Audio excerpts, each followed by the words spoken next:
over the years whānau have kind of slightly disconnected from the marae, so it was really important that we were able to bring whānau back to the marae, and we're better to start than on our whenua.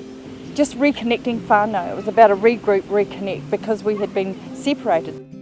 Everybody here is family, so it's just trying to teach the whānau about just growing in general, trying to make our food a lot cheaper. Yeah, it's crazy at the moment, the price in the supermarket. Actually, every whānau, every family in our neighbourhood grew Māra. Everybody back then in the 60s, 70s, even 80s, whānau were growing Māra. So I've grown up surrounded by Māra growers. Well, like Auntie said, my grandparents were from here, so they always had a veggie garden. For me, I just like getting outside. I've had a garden my whole life.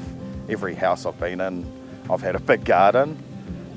Yeah, I just enjoy getting outside and just trying to get cheap kai. And it's just take your time, guys. Like, number one thing is to take your time today. It's really important once we get a tray full that they get watered straight away, yeah? Just to make sure that they are... A little bit at the bottom. Good. Just a little bit, yeah. Okay, half full them. Okay, listening? Oh my God. Okay, come, I'll show you what we're going to do, okay? Just take your time. Not too much, okay?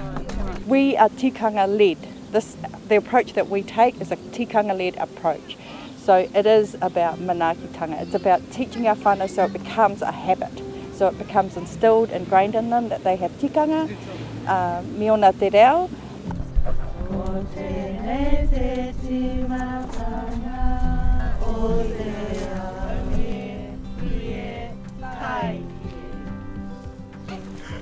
It's coming back in 5 minutes. That's a privilege. Okay. Nana and Grandad always had us around, so even if they're not doing anything, they're still learning, if you know what I mean.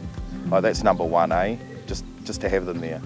In the future, they'll remember this. They'll remember that their Nana was out in the Māra. They'll remember that, oh, I know how to do that. I saw Nana do it, or I saw Uncle do it, or I saw my mum did it. We want it to go on. We want it to live in them so that they can look after themselves.